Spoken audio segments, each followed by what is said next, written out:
செம்மணி மனித புதைகுழி அகழ்வு பணிகள் அடுத்த வருடம். பாதாள உலக குற்றவாளியான சமபோஷா கைது. செம்மணியில் சிறுவர்களை புலிகள் புதைத்திருக்க மாட்டார்கள். சன்னி ஞானந்த தேரர் தெரிவிப்பு. தமிழர்களின் குடித்தொகை பெருக்கத்தில் பாரிய வீழ்ச்சி, லலிசன் சுட்டிக்காட்டு. கணேமுள்ள சஞ்சீவ கொலைக்கு பின்னால் 5 உள்ளனர், இஷாரா செவ்வந்தி தெரிவிப்பு. ஸ்ரீலங்கன்ஸ் விமான பணிப்பெண்ணை தாக்கிய சவுதி நாட்டவர், நீதிமன்றம் அளித்த உத்தரவு.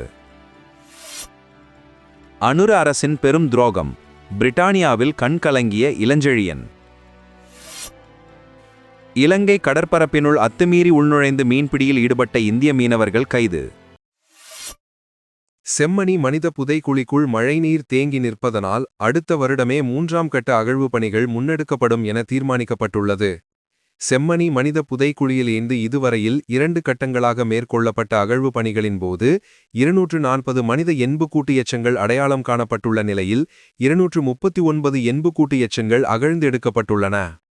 இந்நிலையில் 3ஆம் கட்ட அகழ்வு பணிகளுக்கான நிதி ஒதுக்கப்பட்டுள்ள நிலையில் 3ஆம் கட்ட அகழ்வாய்வு பணிகளை முன்னெடுப்பது தொடர்பில் ஆராய்வதற்காக யாழ் நீதவான் நீதமன்ற நீதவான் எஸ் லெனின்குமார், சட்ட வைத்திய அதிகாரி செல்லையா பிரணவன், சட்டத்தரணிகளான நிரஞ்சன் ஞா ரஜிதா உள்ளிட்டோர் அடங்கிய குழுவினர் நேரில் சென்று பார்வையிட்டுள்ளனர்.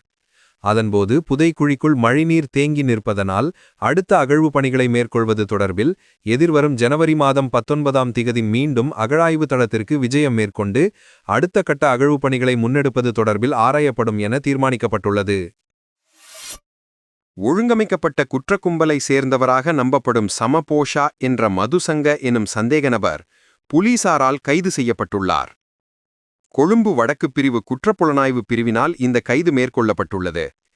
சந்தேக நபர் பிரபல ஒழுங்கமைக்கப்பட்ட குற்றவாளியும் பெரிய போதைப்பொருள் கடத்தல்காரருமான வெல்லே சாரங்கா என்று அழைக்கப்படும் கமகெதர சாரங்கா பிரதீப்பின் நெருங்கிய நண்பர் ஆவார்.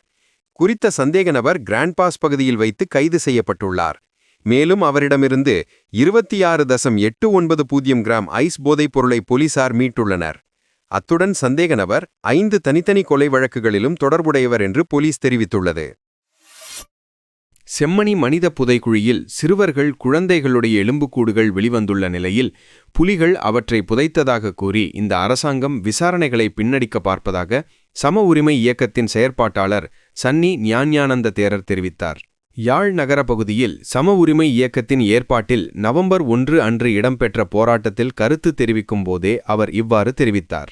அவர் மேலும் தெரிவிக்கையில், மக்களுக்கு ஆசை வார்த்தை கூறி ஆட்சிக்கு வந்த அரசாங்கம் ஆட்சிக்கு வந்த பின் மக்களுக்கு வழங்கிய ஆணைகளை மறந்து செயல்படுகிறது.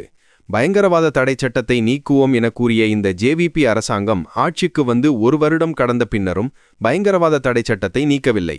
தற்போது புதிய பயங்கரவாத தடை சட்டத்தை கொண்டு வருவதற்கான முயற்சிகள் மேற்கொள்ளப்பட்டு வருகின்ற நிலையில் அதனை மக்கள் ஒன்று சேர்ந்து எதிர்க்க வேண்டும். யாழ்ப்பாணத்தில் செம்மணி மனித புதைக்குழி தோண்டப்பட்டு வருகின்ற நிலையில் அந்த குழியில் சிறுவர்கள் மற்றும் குழந்தைகளின் எலும்புக்கூடுகள் வெளிவந்த படங்களை பார்த்தேன். செம்மணி மனித புதைக்குழியில் சிறுவர்கள் புலிகள் புதைத்ததாக கூறி இந்த அரசாங்கம் விசாரணைகளை மூடி மறைக்க திட்டம் தீட்டுகிறது. அதேபோல் தெற்கில் பட்டலந்த விவகாரத்தை அரசியல் நோக்கத்துக்காக ஆரம்பித்தவர்கள் அதை கிடப்பில் போட்டுவிட்டார்கள். இந்த அரசாங்கம் ஆட்சிக்கு வருவதற்காக மக்களுக்கு பொய்களை கூறி ஆட்சிக்கு வந்த நிலையில் எதனையும் செய்யாது 1 வருடம்தான் முடிந்திருக்கிறது என கூறி 5 வருடங்களையும் கடத்தப்போகிறார்கள். ஆகவே செம்மணி விவகாரம் தொடர்பில் இந்த அரசாங்கம் நீதியானதும் உண்மையான விசாரணைகளை மேற்கொள்ளாது என அவர் மேலும் தெரிவித்தார். இலங்கையில் குடித்தொகை பெருக்கத்தில் தமிழர்களின் குடிப்பெருக்கம் பாரிய அளவில் வீழ்ச்சி கண்டுள்ளதாக கோப்பாய் ஆசிரியர் கலாசாலையின் அதிபர் செந்தமிழ் சொல்லருவி சந்திரமௌலிசன் லலிசன் தெரிவித்துள்ளார். உலக சித்தங்கேணி ஒன்றியத்தின் அனுசரணையில் சித்தங்கேணி ஆன்மீக அறக்கட்டளை நிதியம் நடாத்திய வருடாந்த வாசிப்பு மாத போட்டியின் பரிசளிப்பு விழாவானது நேற்று முன்தினம் வட்டுக்கோட்டை இந்து கல்லூரியின் சோமசுந்தர புலவர் அரங்கில் நடைபெற்றது. அந்த விழாவில் கலந்து கொண்டு பிரதம விருந்தினர் உரையாற்றும் போதே அவர் இவ்வாறு தெரிவித்தார். பாதாள உலக கும்பலைச் சேர்ந்த கணேமுள்ள சஞ்சீவ என்பவரின் படுகொலை தொடர்பாக கொழும்பு போலீஸ் குற்றத்தடுப்பு பிரிவு தொடர்ச்சியாக விசாரணை மேற்கொண்டு வருகிறது.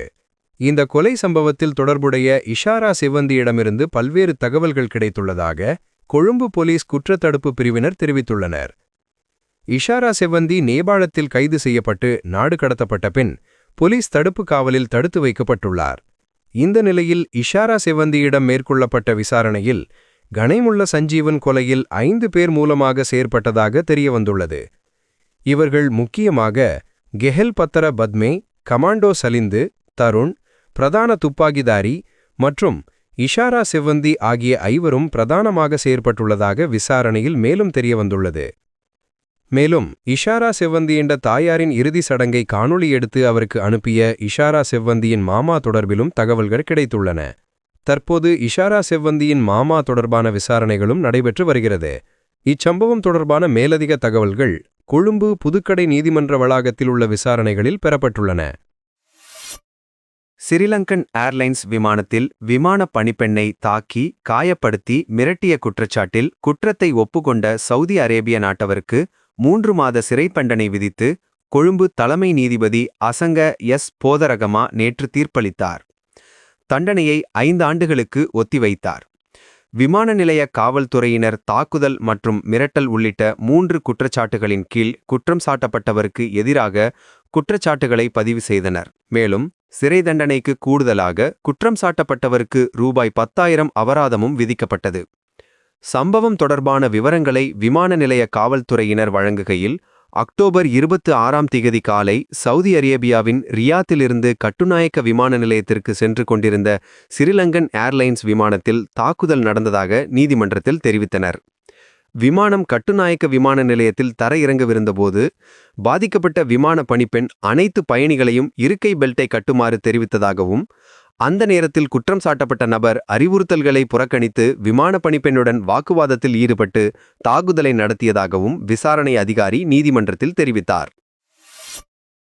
நீதிச் சேவையிலிருந்து தான் ஒருபோதும் விரும்பி ஓய்வு பெறவில்லை என்றும் கட்டாயப்படுத்தி ஓய்வு பெறப்பட்டேன் எனவும் மேல் நீதிமன்ற நீதிபதிகள் சங்கத்தின் முன்னாள் தலைவரும் முன்னாள் நீதிபதியுமான மாணிக்கவாசகர் இளஞ்செழியன் தெரிவித்துள்ளார்.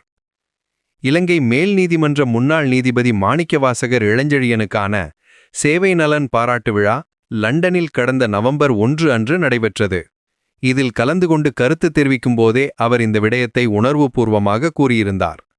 இது தொடர்பில் மேலும் கருத்து தெரிவித்த அவர், மேல் நீதிமன்ற நீதிபதிகள் சங்கத்தில் 50 ஆண்டுகால வரலாற்றில் ஏகமனதாக தலைவராக தெரிவு செய்யப்பட்ட தமிழர் என்ற பெருமையை கொண்டுள்ளேன். 2024ஆம் ஆண்டு 50ஆம் வருட மேல் நீதிமன்ற பொன்விழா எனது தலைமையில் கொழும்பில் நடைபெற்றது. கடந்த ஆண்டு செப்டம்பர் 20 அன்று புதிய ஜனாதிபதி இலங்கையில் தெரிவானார். அவருடனான சந்திப்பு தொடர்பில் உரிமையுடன் எனது கடிதத்தை எழுதியிருந்தேன். இதன்படி அவரை சந்திக்க கடந்த ஆண்டு நவம்பர் மாதம் 14 அன்று எம்மை சந்திக்க அழைப்பு விடுக்கப்பட்டது. எனது தலைமையில் 10 நீதிபதிகள் குறித்த சந்திப்பில் கலந்து கொண்டோம். அங்கு இருந்த நீதிபதிகளில் தான் மட்டுமே தமிழராக இருந்தேன். என்னுடன் வருகை தந்த அனைவரும் எனது பதவி நியமனம் தொடர்பில் ஜனாதிபதிக்கு கோரிக்கை விடுத்திருந்தனர். 90 நீதிபதிகளில் தானே முதலிடத்தில் இருந்தோன். மேலும் இந்த ஆண்டு ஜனவரி மாதம் மேன்முறையீட்டு நீதிமன்றிலிருந்து 4 நீதியரசர்கள் உயர் நீதிமன்றுக்கு பதவி உயர்வு பெற்றனர். இதன்போது மேன்முறையீட்டு நீதிமன்றில் 4 வெற்றிடங்கள் நிலவியது. தனக்கு அன்றைய தினத்திலிருந்து 61 வயதாவதற்கு 8 நாட்களே இருந்தன. அதற்குள் பதவி உயர்வை வழங்க வேண்டும். இதுவே இலங்கையின் சட்டம். ஆனால் ஜனவரி 13 அன்று ஜனாதிபதி அனுரகுமார திசாநாயக்க சீனா சென்றார். மீண்டும் 18ஆம் திகதி நாடு திரும்பினார். 19ஆம் திகதி ஞாயிற்றுக்கிழமை. இறுதியாக ஜனவரி 20 அன்று நீதிமன்றை விட்டு வெளியேறியிருந்தேன். எனக்கு பதவி உயர்வு தந்திருந்தால் இன்னும் 4 ஆண்டுகள் நீதித்துறையின் செயற்பாட்டை முன்னெடுத்திருப்பேன். இதன்போது 4 கடிதங்களை எழுதியிருந்தேன். தான் விரும்பி ஓய்வு பெறவில்லை, கட்டாயப்படுத்தி ஓய்வு பெறப்பட்டேன் என கூறியிருந்தேன். அந்த 4 கடிதத்துக்கும் தனக்கு பதில் கிடைக்கவில்லை. நான் ஒரு நீதிபதியாக யாரையும் குறை சொல்ல முடியாது. இன்றும் கூட இந்த பிரச்சனையை நிவர்த்தி செய்யப்படலாம். ஆனால் நான் அதை தேடி துறக்கவில்லை. நீதி, சட்டம், நியாயம் மற்றும் நீதிமன்றம் ஆகியவற்றுக்காக மாத்திரமே நான் தலை குனிந்தேனே தவிர வேறு ஒன்றுக்கும் தலை வணங்கவில்லை. நீதித்துறை புனிதமானது என கூறியுள்ளார். எல்லை தாண்டி வந்து சட்டவிரோத மீன்பிடி நடவடிக்கையில் ஈடுபட்ட இந்திய மீனவர்கள் நேற்றைய தினம் காரைநகர் கடற்பரப்பில் வைத்து கடற்படையினரால் கைது செய்யப்பட்டனர்.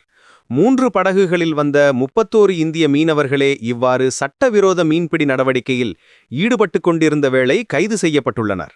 கைது செய்யப்பட்ட மீனவர்கள் அனைவரையும் யாழ்ப்பாணம் மாவட்ட நீரியல் வள திணைக்களத்தினர் கடற்படையினரிடமிருந்து பொறுப்பேற்று அவர்களுக்கு எதிராக நீதிமன்றத்தில் வழக்கு தாக்கல் செய்வதற்கான நடவடிக்கைகளை மேற்கொண்டு வருகின்றனர்.